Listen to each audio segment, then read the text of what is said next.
자, 26번 문제 같은 경우에는 이제 제조지시서 3번의 제조 원가를 계산하는 문제입니다. 그래서 제조 원가면은 뭐 직접 재료비, 직접 노비, 제조 간접비를 합산한 금액이 되겠죠. 그런데 제조 간접비가 나와 있지 않으니까 제조 간접비 계산을 해서 이 금액, 직접 재료비와 직접 노비와 더하면 되겠죠. 그래서 일단 제조 간접비를 구하기 위해서는 제조 간접비 배부 기준부터 알아야겠죠. 그래서 제조 간접비는 직접 원가법을 사용해서 배부한다고 합니다. 그렇다면은 직접 원가의 합계 얼마? 180만 원이 되겠고요. 자, 우리 기준이 분모로 오고요. 배부하고자 하는 제조 간접비가 분자에 오게 되면은 90만 원을 180만 원으로 나눴을 때 이거 0.5 나오죠. 무슨 얘기죠? 직접 원가 1원 발생할 때마다 제조 간접비 0.5원 배부하라는 얘기죠. 그래서 제조 지시서 3번의 직접 원가는 60만 원이죠.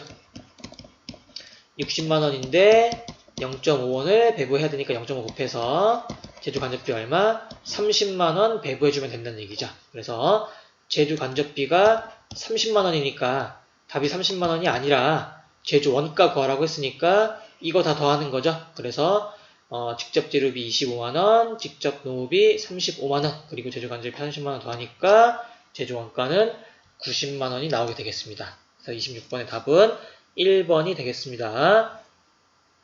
자, 이어서 27번 문제 풀어보도록 하겠습니다.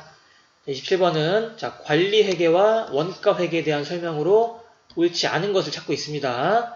자, 1번 의사결정과 경영 계획을 위한 정보의 제공이죠. 우리 원가 회계 또는 원가 관리 회계는 기업 내부적으로 의사결정을 위해서 경영자들이 이용하는 회계라고 했었죠. 그래서 답이 아니라 1번은 맞는 표현이고요. 2번 성과 평가. 그죠? 우리 경영자가 어떠한 의사결정을 하기 위해서 계획을 수립하고 실행하고 또 결론 나온 것으로 인해서 어떠한 성과를 평가할 때 우리는 원가 관리 회계의 정보를 이용하겠죠. 그래서 2번도 맞는 거고요. 3번 제품 원가 계산에 필요한 원가 정보도 당연히 원가 관리 회계에서 제공을 해야겠죠. 3번도 맞죠. 일단 답은 4번이겠네요. 자, 일반적으로 인정된 회계 원칙에 따라서 작성된 재무제표 정보의 제공. 자, 일단 재무제표를 작성할 목적으로 하는 회계는 우리 원가관리 회계가 아니라 무슨 회계다? 재무회계다 라는 거라고 볼 수가 있고요.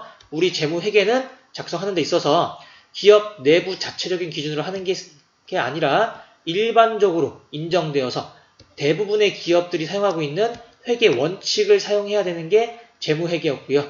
관리회계와 원가회계는 일반적으로 있는 회계 원칙이 아니라 어차피 이거는 기업 내부 정보 이용자들이 주로 이용할 회계니까 기업 자체적인 기준에 의해서 작성을 하면 된다는 것이 원가 관리 회계였습니다. 그래서 일단 답은 4번이 틀린 것으로 볼 수가 있겠습니다. 자, 28번 문제 같은 경우에는 우리가 학습하지 않은 내용이어서 일단 이거는 풀어보지 말라고 쌤이 얘기를 했었는데 어려운 내용 아니니까 풀이 영상 들으시면서 이런 것도 있구나 라고 한번 생각을 해주셨으면 좋겠습니다. 일단 제조 원가는 크게 4가지 제조 원가라기보다는 우리 제조 경비 제조 경비는 크게 4가지로 구분할 수 있습니다. 제조 경비. 자, 그 4가지는 여기 나와 있는 4가지라고 볼 수가 있어요.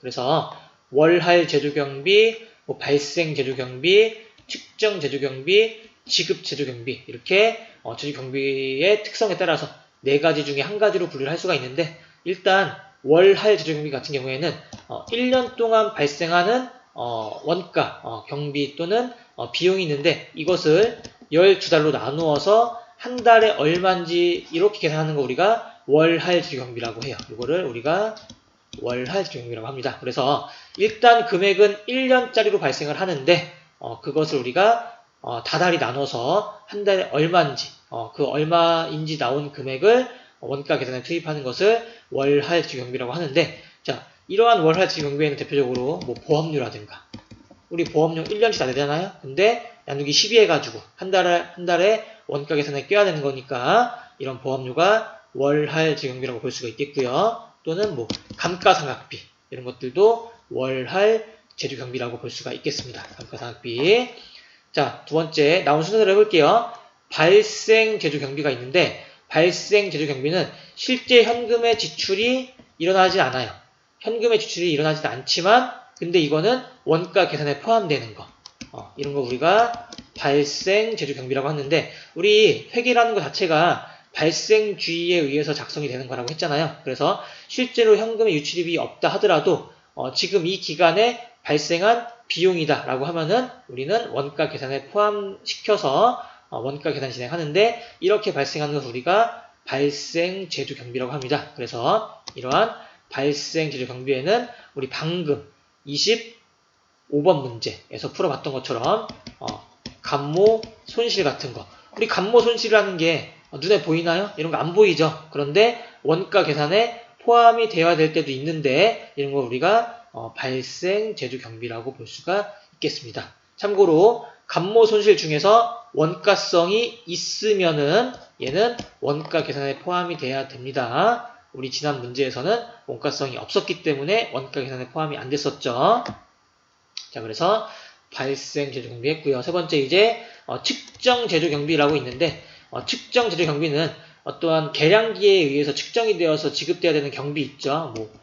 수도 광열비라든가 전력비라든가 이런 거 우리가 측정 제조 경비라고 볼 수가 있겠고요. 마지막으로 지급 제조 경비 같은 경우에는 발생할 때마다 현금으로 지급해야 되는 것들 운반비라든가 수선비라든가 이런 것들 우리가 지급 제조 경비라고 합니다. 그래서 우리 제조 경비는 월화 제조 경비, 발생 제조 경비, 측정 제조 경비, 지급 제조 경비 이렇게 네 가지로 구분할 수 있었는데 지금 28번 문제는 재료 감모비와 같이 내부 거래에서 나타나는 비용으로 원가 계산 기간의 소비액으로 삼는 즉 실제로 현금의 지출이 발생하지 않았지만 내부적으로 어떠한 발생한 거라고 생각을 하기 때문에 원가 계산에 집어넣어야 되는 비용을 찾으라는 얘기죠. 그래서 이런 비용이 대표적으로 감모 손실이 있다고 했었고 이러한 감모 손실은 어떤 제조 경비에 속한다? 발생 제조 경비에 속한다. 그래서 답은 우리 2번이라고 볼 수가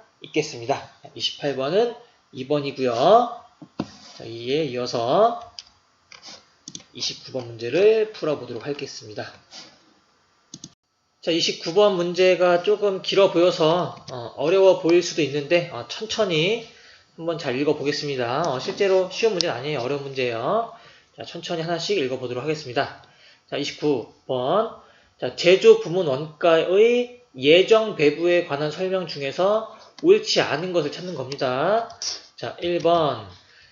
제조 부문과 보조 부문별로 발생하리라고 예상되는 제조 간접 원가의 연간 예상액을 추정합니다. 자, 제조 간접비 총액을 추정하는 거죠. 예상액을. 그리고 보조 부문 원가의 연간 예상액을 제조 부문의 배부에서 각 제조 부문별 연간 총 예상액을 계산한다 라고 되어 있는데 자, 일단 제조 간접비 예정 배부를 하기 위해서는 전체 제조 간접비 예상액을 추정하는 거 맞죠? 일단 여기까지 맞는 거예요. 두 번째, 보조 부문의 연간 예상액. 일단 예정 원가 계산이든 실제 원가 계산이든지 간에 보조 부문의 원가 자체는 어디로 가야죠? 제조 부문으로 가야죠. 그리고 갈 때 어떤 방법이 있어요? 보조 부문 상호간을 어떻게 생각하느냐에 따라서 직접 배부법, 단계 배부법, 상호 배부법이 있는 거죠. 이거는 예정 원가 계산이든 실제 원가 계산이든 변하지 않는 거죠. 그래서 보조 부문의 원가가 제조 부문으로 가는 것도 맞고요. 그래서 이런 식으로 해서 제조 부문별 연간 총 예상을 계산하는 게 맞는 거죠. 그래서 1번은 맞는 표현이라고 볼 수가 있습니다. 자, 2번.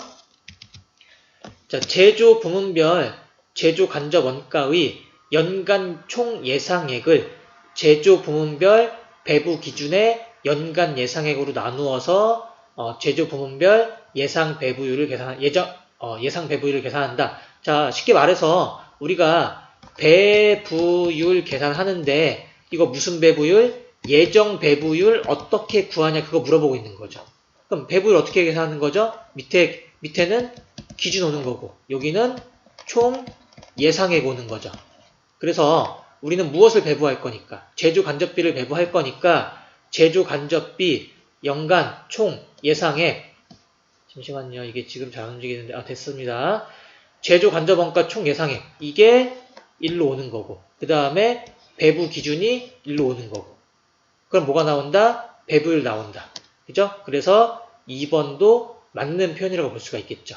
그래서 1번과 2번은 맞는 표현이고요. 3번 볼게요. 제조 부문별 예정 배부율에, 자, 예정 배부율이 나온 거예요. 일단 3번 보기는 예정 배부율이 나왔고요. 예정 배부율이 나왔다면, 자, 미리 한번 얘기해 볼게요. 예정 배부율이 나왔다면은 예정 배부액은 여기다가 무엇을, 자, 배부 기준에 예상 발생액을 곱했나요? 아니면은 실제 발생액을 곱했나요? 우리 예정 배부할 때 그걸 생각해야겠죠.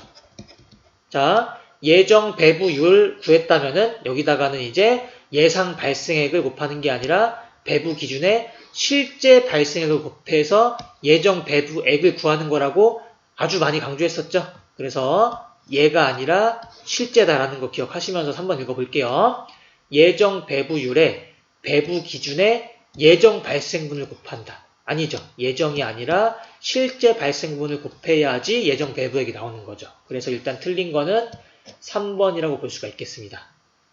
아시겠죠? 자, 일단 4번까지 읽어볼게요.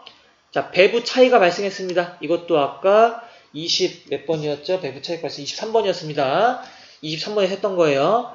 배부 차액의 처리는 제공품, 그러니까 기말 제품, 기말 제공품, 기말 제품, 마지막 매출 원가에 비례해서 조정하는 방법과 또는 전액 매출 원가에서 조정하는 방법이 있다고 했었죠. 아까 선생님이. 자, 그래서 4번도 맞는 표현입니다. 답은 3번이 되겠습니다. 자, 30번 문제 풀어보도록 할게요. 자, 우리 개별 원가 계산에 대한 설명으로 옳은 것을 찾고 있습니다. 우리 개별 원가 계산은 고객의 어떠한 개별적인 주문에 의해서 소량으로 제작할 때 사용하는 원가 계산이라고 했었죠. 그래서 우리 종합 원가 계산이랑 비교하면서 개별 원가 계산을 특징을 정리했던 내용이 여러분들이 좀 기억이 되셨으면 좋겠습니다. 일단 1번부터 볼게요. 고객의 개별 주문을 이행하는 데 있어 개별 제품별로 원가를 계산한다. 답이 바로 나왔네요. 답은 1번이죠. 이게 개별 원가 계산이죠. 2번 볼게요. 표준화된 동종 제품을 대량으로 생산하는 기업을 위한 원가 계산 방법이다. 자, 이건 무슨 원가 계산 방법이죠? 이것은 종합 원가 계산이죠. 자, 1번 같은 경우에는 낮게, 그러니까 개별 원가 계산 같은 경우에는 하나하나 원가 계산을 해야 되는 반면에 종합 원가 계산은 이거 금액 전부 다 더한 다음에 나누기 만들어낸 개수 또는 수량으로 하는 게 종합 원가 계산이라고 했었죠. 그래서 1번과 2번 차이점 나오는 거 문제 자주 나오니까 잘 기억하시면서 3번 읽어볼게요. 제조 간접 원가 중에서 변동 제조 원가만을 제품 원가에 포함하는 원가 계산 방법이다. 자, 이건 우리가 일단 배우지 않았는데 변동 원가 계산이란 방법이에요. 그래서 우리가 원가를 발생 행태에 따라 나누면은 변동 원가와 고정 원가라는 게 있습니다. 그런데 고정 원가라는 것은 내가 제품을 만들던 만들지 않던 항상 발생하는 거니까 원가 계산에 포함하지 말고 그 즉시 그냥 비용으로 처리해라. 이게 변동 원가 계산이에요. 즉 변동 원가 계산은 변동 원가만 원가 계산에 포함하고 고정 원가는 무조건 비용 처리하는 원가 계산에 포함하지 않는 방식을 우리가 변동 원가 계산이라고 합니다. 배우지 않았지만 참고로 알아두시고요. 4번. 자, 제조 간접 원가의 표준 단가와 표준 수량을 설정해서 그에 따라 원가를 계산하는 방식은 이것은 표준 원가 계산이라는 방식인데 상당히 좀 난이도가 있는 내용이기 때문에 이거는 설명 없이 그냥 이런 게 있구나 라고만 알고 넘어가도록 하겠습니다. 그래서 30번 개별 원가 계산에 대한 설명으로 옳은 것은 1번이 되겠습니다.